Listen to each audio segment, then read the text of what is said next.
and welcome to Effective Communication Part 2. Last week we put out a video of Effective Communication Part 1. So let's quickly revise what we have done. So in Part 1, we first of all understood what communication is. What is communication?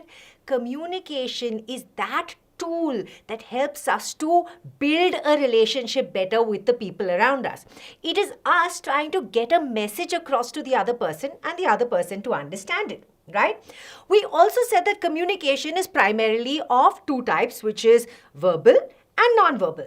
And last time we covered the verbal part of it. So under verbal communication, we basically covered speech, language, and vocabulary as components of verbal communication. But I'm not going to go into that in detail. In case you have any questions about what these are about, definitely go and revisit that video that we have put out for you. Now, let's talk about non-verbal communication. Non-verbal communication, as we mentioned last time, has two aspects, which is basically body language and voice and tonality. But before we get into any of this, let us first understand why non-verbal communication is so very important. I mean, why is it so important that we're having a whole session on it? Okay, let me explain this.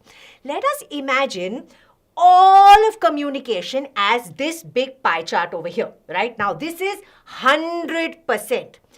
Out of this 100%, it's very interesting. Do you know how much the impact of verbal communication or words is?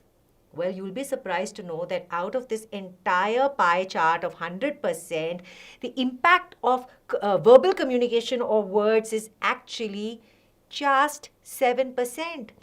We pay so much importance to speech and words, and my words should come out right. Yes, they are definitely very important, but this is only actually 7% of the impact of communication.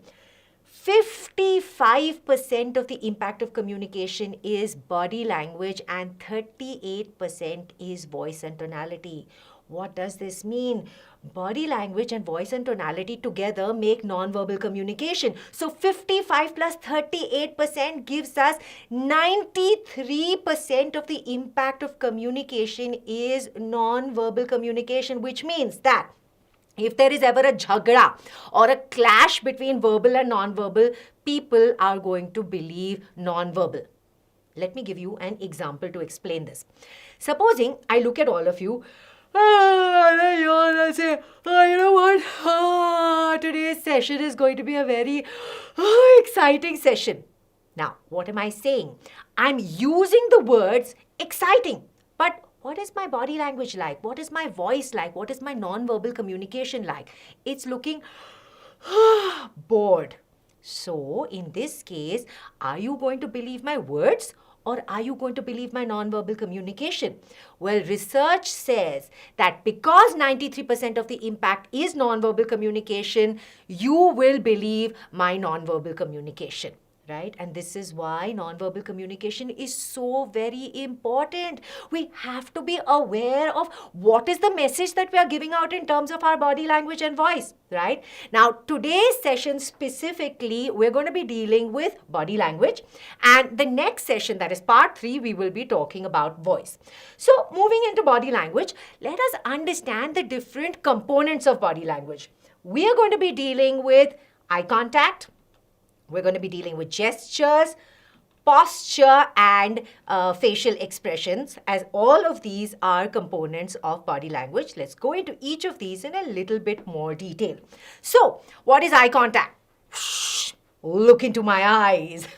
Well, most people know and say that eye contact is very, very important because it helps us to make the other person feel like we are interested in them. Supposing, for example, you ask me, how are you, Tarana ma'am? And I don't look at you and I look the other side and I say, I'm fine. How are you going to feel? You're not going to feel very good, right?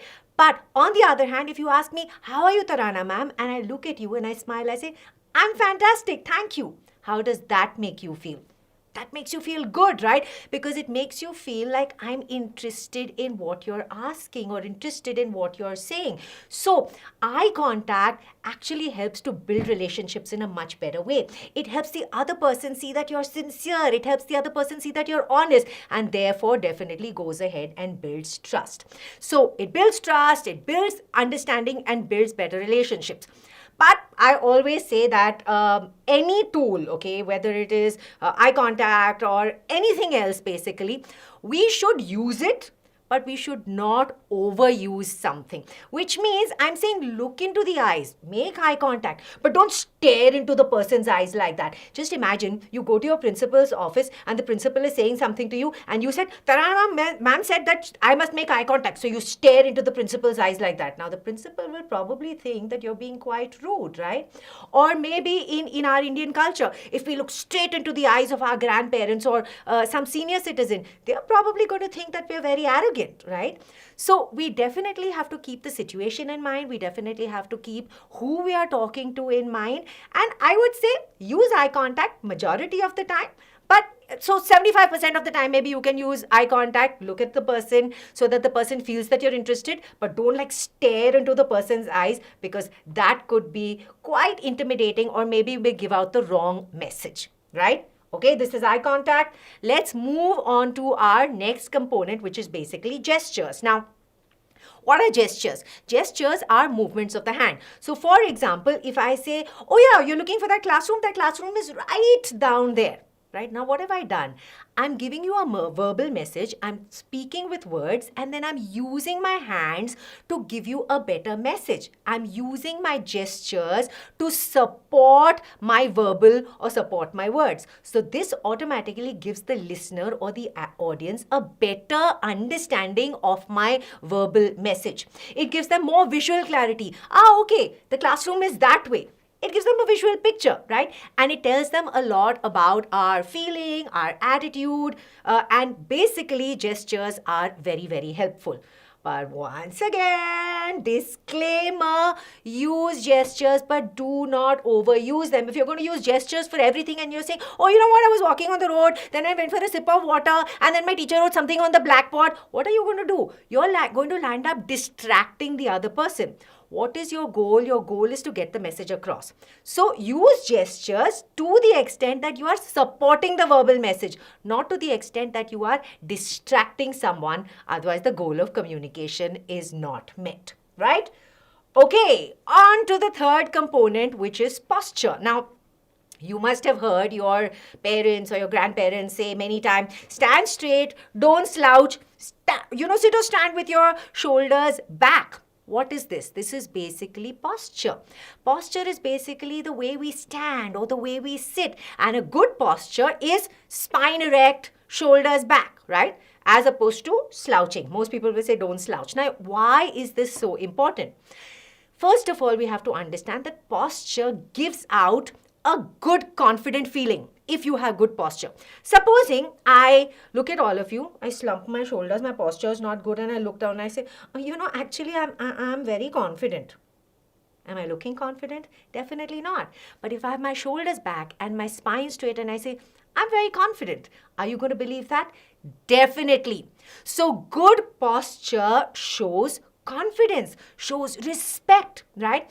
And by the way, another very interesting thing is that posture actually helps us to have better voice, to have better tonality. I will be talking about voice and tonality next time, but let's just understand how posture affects our voice. So first of all, how do we talk? Well, we talk because, very simple, we breathe, right? If people don't breathe, then they can't talk, which is why dead people don't talk. Right? Because they can't breathe. So most of the time when your breathing is not okay, you will notice that your voice doesn't come out in the correct way. So if you're running upstairs and you're like, what I wanted to say was, that's because your breath is short. But if your breath has a good amount of breath, you're inhaling properly, you're exhaling properly, your voice will be much better. Why? Well, scientifically, if you are slouching, your lung capacity is becoming much smaller. Your lungs don't have much place to expand and contract. If it doesn't have much place to expand and contract, automatically your inhalation and exhalation is not going to be that much deeper, right? But if your spine is straight, if your shoulders are back, your lungs have enough place to move, and that means your breathing is better. And if your breathing is better, voila, your voice is better too. So remember this. Okay, next, we move on to the last component that we're going to be talking about under body language, which is basically facial expressions. Now, what are facial expressions? Facial expressions is just what emotion are we showing on our face. So, for example, smiling or frowning or looking surprised or excited, right? Now, generally, it is a known fact that if we want to show someone that we're feeling positive or we're feeling warm or we want to show friendliness, it's a good idea to smile. I just feel like most people don't smile enough, right? We should smile more often. But of course, what is important in terms of communication is communicating what we are really feeling. So your expression on your face has to match the emotion that you're feeling. Now, let me give you an example. Supposing you've done something not very good, and your principal has called you to scold you, and you look at the principal and say, oh, I want to show a warm positive feeling. So your principal is shouting at you, and you're smiling and saying, I'm sorry sir. What is the principal going to feel? Principal is going to feel that you're not honest at all, right? Are you looking sorry? No, you're not looking sorry at all. So what is the goal over here? The goal is that whatever you're feeling should be out on your face. If you're feeling sorry, then it has to be a sorry expression. It has to be a sincere expression. You cannot smile when you're being scolded or when you're being shouted at, because then there would be a mismatch, and the message that we want to give in terms of communication would not be met. Right? So we've spoken a lot about body language today. We've covered 4 components of body language: eye contact, gestures, posture, as well as facial expressions. And all of these are very, very important. So be aware, be mindful. And next time we're going to be talking about voice and tonality, which is our effective communication part 3. In the meantime, for both the channels, 6 to 8 as well as 9 to 10, we have done so many sessions for you, different sorts of sessions. Where can you find these sessions? Well, we have a repository for you. So go ahead and click on the link in the description box, and you will have access to all these wonderful sessions that we've done for you.